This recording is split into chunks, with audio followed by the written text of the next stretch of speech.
Hello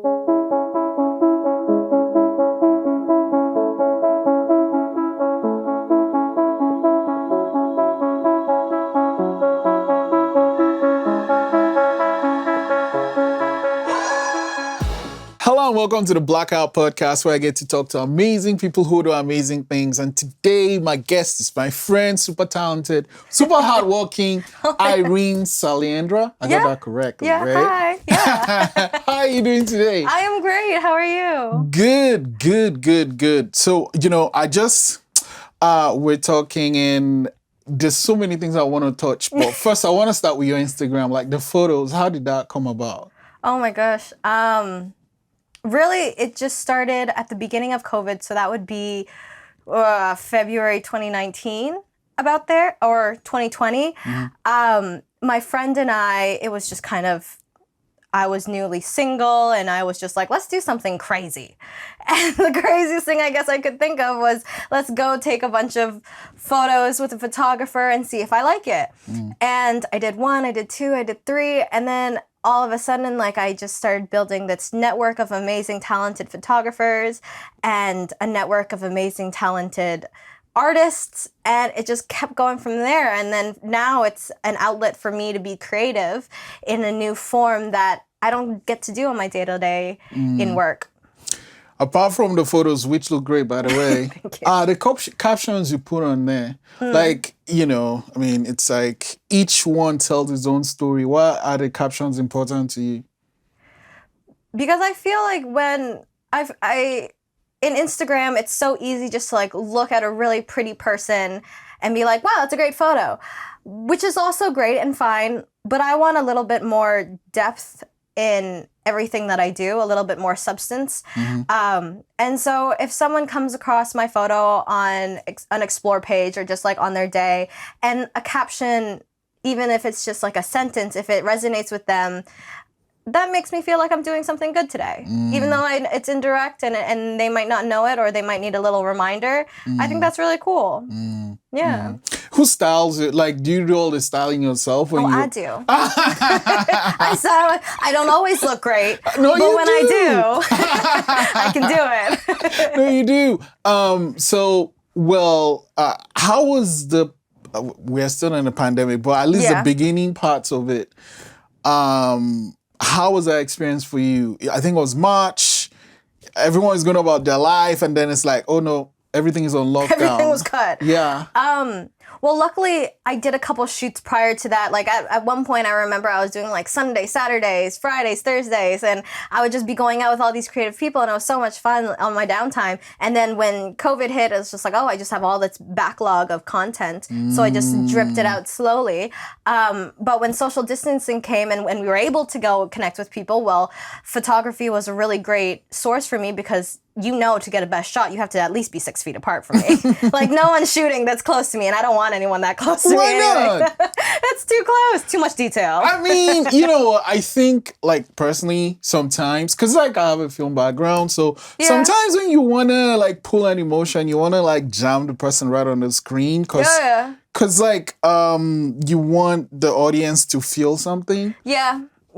But luckily, every concept that I've done, they were over there and I was over here. So it made it really easy to keep that social distancing. And photographers were very mindful of that. And now with the groups that I work with now, you have a chemistry when you do it. So instead of looking at every single photo and being like, oh, I want to tweak that. There's kind of a rhythm and flow that we work with me and the photographers, and it's kind of like, oh, this was really good, and usually they just say like, oh, do more of that, and it kind of works. It's just like you build a relationship, really.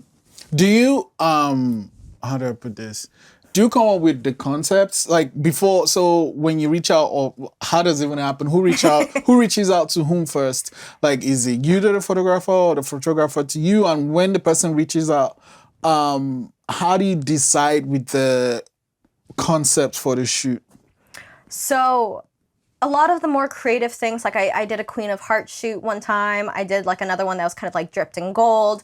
Those ones are things that I came up with that I saw on either, like with the Queen of Hearts shoots, for instance, I was just watching Alice in Wonderland and I was just like, I want to do that.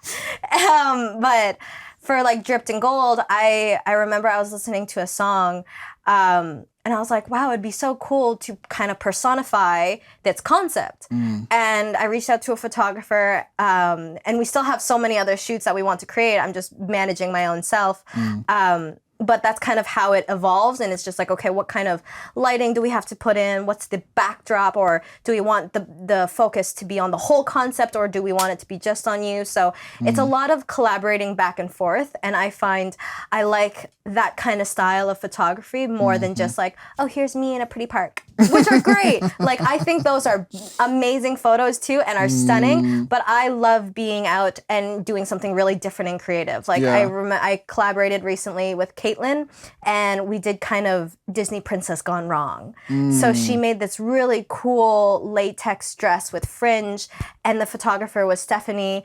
And we just got some really interesting photos. And even like there was a group of kids that walked by us, and they're like, "Oh, is that the princess from Beauty and the Beast?" Or like they're so conceptual when they see really cool things like that. And then like I just wave, and they're so kind-hearted, and so it's really fun to play those characters. Yeah, I kind of I love playing dressed up, but I don't get the opportunity to do it often. So whenever I like get on someone's Instagram, it's always nice to see. I kind of live vicariously through the people that do interesting things. So I'm like, oh, that's cool, that's cool. Talking of Caitlin, when we first met was at Caitlin's place, and you're kind of talking about identity. Why was that topic important to you? I think it's the most important to me because we don't normally get the chance to be shown our identity, or we are told our identity. So a lot of like, and it's definitely changing. The world is changing, and that's always great. But growing up, you didn't always see an Asian princess. You didn't see an Asian queen, or if you did, it was very stereotypical with like, she was the smart girl, or she was very studious in her work and very diligent and soft-spoken, which I am none of. So I didn't relate to that at all. So and being able to show a young girl, so as I grow up, I'm always thinking, I want my baby cousin to look at me and say, I want to be like her. And I wish I had someone like that as well. So representing Asian culture, representing specifically Filipino culture as its own identity, I think is so important, because you don't really get that really. And no, when you say Filipino, there's such a wide spectrum that you could easily go into stereotypical, but it's just like, no, we are so much more of a deep, beautiful culture than that. And I think lots of people should see that. And have you been? I have, yes. How's that? So the first time I went home, it was when I was 18 months old. Oh. So that was a whole other experience. But the last time we went back was 2016, I believe, in the summertime. And it was beautiful, absolutely stunning. Beaches were gorgeous. Family is amazing. The reconnect, there's a sense of obviously home, and there's a sense of strong family connection, even if we only talk through Skype and on weekends. It's still so relevant there in the moment. So it was very grounding. You know, you mentioned Skype, and it just occurred to me that like Zoom is what everyone is doing now. But it's true. No, it's true. Because like I'm Nigerian, and I've lived outside the country for a while. And when you're talking with people back in the country, it's Skype you use, right? So it was kind of weird to me how Zoom just came and just like took over everything. But I guess, they just made it simple. It's more simple. I mean, it's difficult still to use. Like if I was to say to like my relatives back home, oh, just jump on Zoom, they don't understand that. But if I say, oh, jump on Skype, then they're like, oh, okay, we get that. I know that. So it's just translating it into different contents. So, what did you want to be growing up, though? Oh my gosh. It depends what time you asked me as an age. Because, like, if you asked me when I was 5, I would say I wanted to be a princess. And so, technically, I made that happen. So, I am kind of there. But actually, for a really long time, I wanted to be a dermatologist. The skin person, yeah. Skin, yeah. I wanted to do that. Because I have really bad eczema. My brother has really bad eczema. And I wanted to really, and I always was made fun of for my eczema because like it looks and is weird and awful. And it's awful for the person that is experiencing it. So I wanted to be able to provide comfort for those that is experiencing that. But in high school, I volunteered in a hospital and quickly realized that I don't want to be in a hospital every day of my life. Why? Because of the blood? No, just really depressing. Right. Yeah. To be Right. completely frank, and I have nurses and doctors and healthcare workers in my family, and I value them so highly. But personally, I can't do scrubs. Right. Why? I mean, even the cool, cute ones with the thing. I can't do. I like my blazers. I like my pantsuits. I like my heels. Wait, what is that show with the doctors? Don't those doctors dress like that? Grey's Anatomy. Yeah, that one. Yeah. Life's not that cute. I wish it was. I wish there was a McDreamy there. You went to the hospital and you're like, okay, no, I'm not doing this. Then what did it switch to? Then I went to event management and event coordination. And that's when my parents so guidingly wanted me to go to university. So I was like, fine, I'll take a management degree, whatever. Just to kind of align myself in that management role. And from there, it just kind of, my career really shifted in a different angle, which I don't mind. What do you do now? I'm a business development representative for an IT tech company. Oh, you help people you help companies spend their money on IT stuff. Yeah. I'm the person that they come to when their IT is blowing up and they don't know what to do. Right. How do you find that though? I love it. I definitely love it. IT, working in the tech industry just in general, is so fascinating because it's constantly changing. Every single time, even just like every hour, it's like, okay, this is GA, and now we have to move on to this, but this is still on the roadmap, but you're still selling all of it, but we can't let them know that we're not ready. So it's a really interesting balance, especially working in technology, because there's so many, especially there's different demographics too. There, you have the IT guys that have been there since computers first landed in the planet.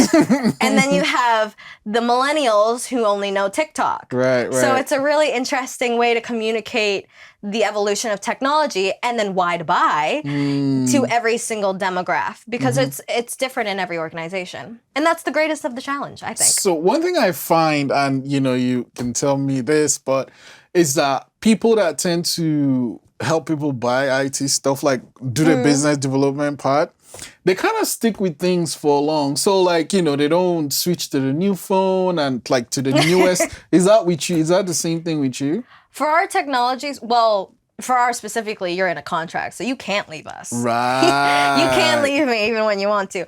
But what I do know when it comes to the more like innovative technologies like watches and like the iPad, for instance, or iPod shifted every single year. And then there's always those immediate innovators that are so keen to get the first technology. Yeah. And there's also those individuals and companies too where they're more fall under the terminology as a consultant, whereas they'll go out and they'll do all the knowledge data collection of new things in the organization or new things in the industry. And so they might not have an actual need to buy, but they're just scoping around to see what's new, what's out there. Right. Because now you can create an application in Azure Cloud and it go up in like 10 seconds and then you can start selling it the next day. Whereas that's not always what people want, but it can be possible. Yeah. Okay.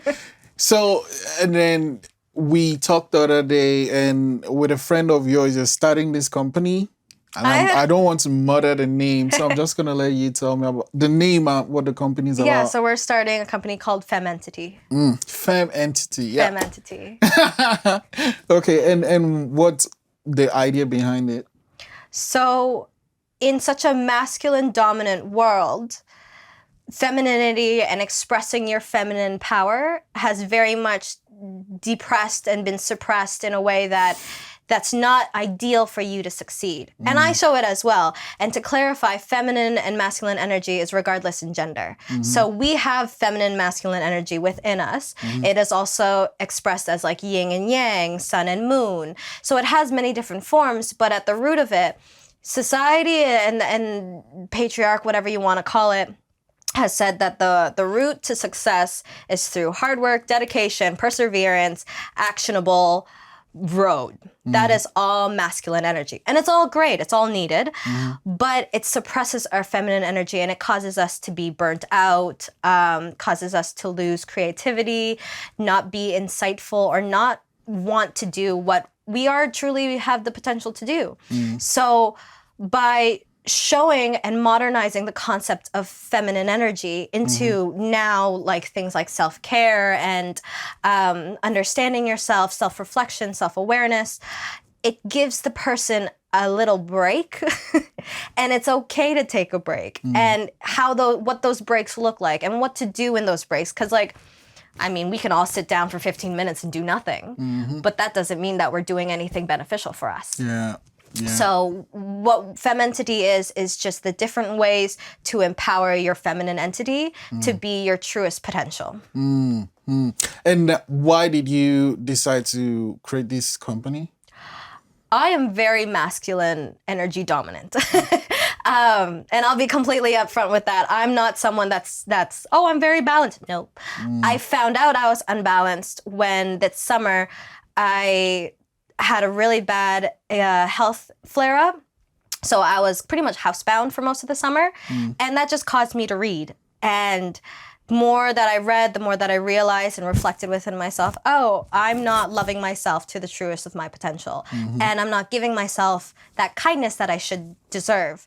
I'm always thinking, what's next to be done? What's next should I do? And through that, I realized there's a lot of people also in my life that could probably benefit from just kind of hearing the same message that I was telling myself. And in a way, shifting my thoughts and my mindset from being very like, go, go, go, to like, it's okay, calm down, really helped me be in a healthier mindset when just dealing with my health issues alone. So how, I guess, now, at what stage are you guys at now? So we have 4 courses ready to go almost. And by courses, I mean there's something that you can listen in the back of your mind, almost like a hour podcast kind of thing. But there's specific like deliverables and learning outcomes that you can get with them. I have a couple quick reads that I'm making that are just like 2 or 3 pages long just to give you a better idea of other content. And then some general just like fun infographics just to get a better idea of the flow of how, to love yourself. Yeah. So That's we're in great. the development stage, if I was Yeah. And how, it's like, as I said, you're very go, go, go. How is it like running the company with a partner? Well, I love my partner. So, and it's also one thing that I also learned earlier on because I had another startup that wasn't able to be as successful because of COVID. But when working with a partner, the most important thing that I think I learned is to be able to separate friendship and workship and being able to openly critique each other without making it personal. Because I'm not critiquing you on who you are as a person. I just want to make sure the work is to a standard that we want to maintain. And I think that was a really big learning curve for me on my first venture. This one, I have so much confidence, so much care for my partner. And we've worked together actually in university. What? Dalhousie. No, like on what did you work together? Oh, we would work together on different events on campus. Dal Lead, East Coast Leadership. Gosh, various keynote speaking. So you kind of build a relationship. Yeah. So we kind of had an understanding of each other. both for work and for relationships. She understands my work style. I understand hers. So there's a really good relationship there built professionally and personally. So taking this next step, and when we said like, okay, like let's really do this, we sat down and really talked out our expectations. And that really level set the entire movement going forward, which I think is more people should do.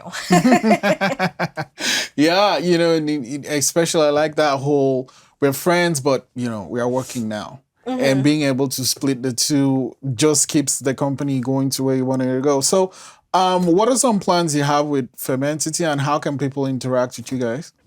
One of the big kind of like shoot for the stars kind of goal that we would love to have is for Fementity to be kind of a resource hub. So a place where you can go if you need a nutritionist, a workout buddy, a consultant, a stylist, anything that you really want help with in your area of life that you don't know where to get in anyone else, you could just go to Fementity, look at our connections, look at our network, because we want to really build a network where people can feel comfortable coming in their what we call wounded feminine energy or wounded masculine energy and fill in the gaps to complete themselves. You know, we're mentioning that, was it Goop? Do you know? Goop? Yeah. Like as in Goop, so is this lead? like as in goop the substance or No. So she's like this really famous actor, and she has this company called Goop, and like you know. Oh, is it Gwyneth Paltrow? Yeah, her company. Yeah, Goop. That's the name, I think. Anyway, so she has this company, right? Gwyneth Paltrow is gonna come out and No, but like, wait. So, you know, she has this company and they sell things. I'm not talking about the things they sell, but I just recently saw this show she did on Netflix that's about like intimacy between couples, and it's called like Goop and Love and Sex or yes. something. I think, yeah. When you mentioned that, like having a resource hub, that's kind of what came to mind, because like she had this Goop thing and she went from selling cream and egg and all that stuff to now she's like getting all these sexologists and intimacy experts to work with this couple. It wasn't actually a bad show though. Yeah, I do.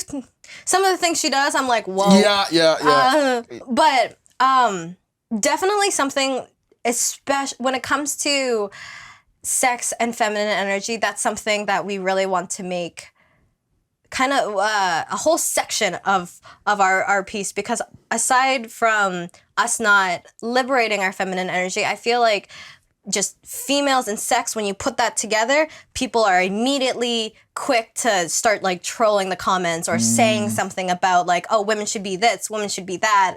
But really, at the crux of it, as a female, we are empowered to do everything and anything that we want with our body, regardless of what society has titled us to do. What is the hindrance from that is we feel that if we move in a certain direction, society already is able to just tackle us with a name, a title as a whore or a slut or whatever. And if we go in another direction, we're a prude or we're secluded. And I don't think that's how it ever should be. And as a female myself, I'm always accepting and open to sexual interaction, consentively. And I don't think anyone should be scared to express that. And I don't think that it should be something that we tuck away in the corner for like, oh, that's what mom and dad do. It's normal. Yeah. It's an act of intimacy, and it should be honored more, I think. Yeah. And I think also from a younger standpoint, women learning how to value their sexual identity and value their sexuality as a power within them, and not just something that's like, oh, let's go to the dome and see what happens. You know, like there's power there, and Right. I think if women, when women see that power, I notice it in my friend groups a lot. When women see that power that they have in harnessing their sexual identity and their sexuality, they become this whole other kind of empowered woman. And I think it's really beautiful to see. Wow. I can't wait to see what you do with Fementity, and Thank it's a you. journey I want to go along on. Thank I you. want to end it with this question though. Why do you think people feel that way when it comes to women and sex? Well, I can give you the historic answer, or just, I feel like we've been told the story for so long that it's just like, it's just an immediate social association of it, of just like, oh, you've had sex 3 times this week. You're such a whore. But it's like, no, she had a good time. It was all consensual. No one else is wrong with that. It's just an act between 2 people. Whereas if a male did the same thing, it's like, you got your skin, bro.